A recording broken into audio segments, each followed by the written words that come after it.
নমস্কার, সকলকে শুভেচ্ছা জানিয়ে শুরু করছি আমার ভিডিও। আজকে একদম সাধারণ একটা রেসিপি আমি তৈরি করছি। এই দেখুন, কাঁচা লঙ্কা, বাদাম, কালো জিরে আর পোস্ত, এই দুটো আমার ভাজা হয়ে গেছে। কালো জিরে আর বাদাম ভাজা হয়ে গেছে। লঙ্কা আর পোস্তটা আমি ভাজবো এখন। এই যে পোস্ত আর লঙ্কা দুটোকে এখন ভাজবো। কাঁচা লঙ্কাটা ভাজার জন্য আমি একটু তেল দিয়ে দিয়েছি কড়াইতে, একদম সামান্য। এই দেখুন, হাফ চামচ হবে ওটা।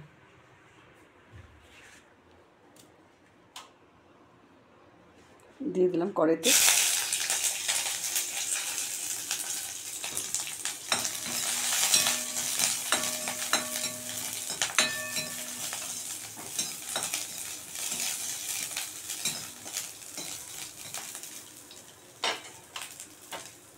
হালকা ভাজা ভাজা হয়ে গেছে, একটু বেশি ভাজার দরকার নেই। এটা ভাজার একটাই কারণ, গন্ধটা খুব ভালো আসে ভেজে নিলে পরে। এই যে হয়ে গেছে, দেখুন উঠিয়ে দেবো।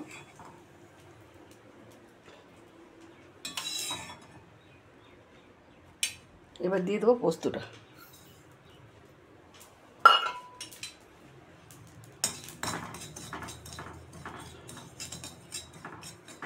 যেটুকু তেল ছিল ওর মধ্যে আমি একটু ভেজে নিলাম, না দিলেও হতো, লঙ্কাটার জন্য দিয়েছিলাম।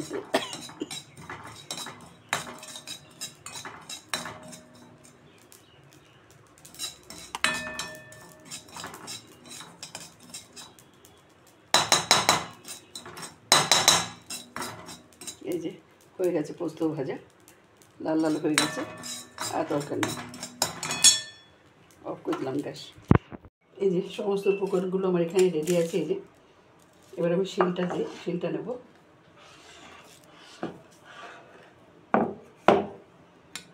দিয়ে দিলাম পোস্তটা, লঙ্কা,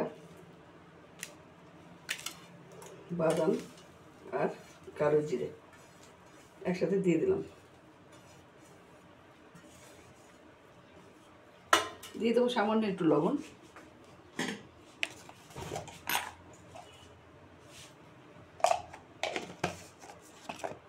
এবার এটাকে পেস্ট করে নেব, বেটে নেব।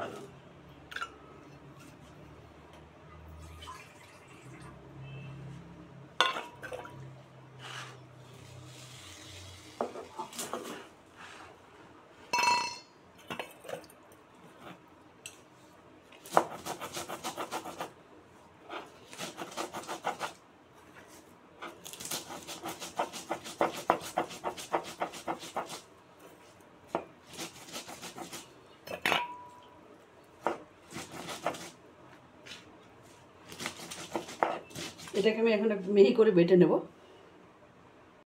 এই যে আমার পোস্ত বাদাম বাটা হয়ে গেল।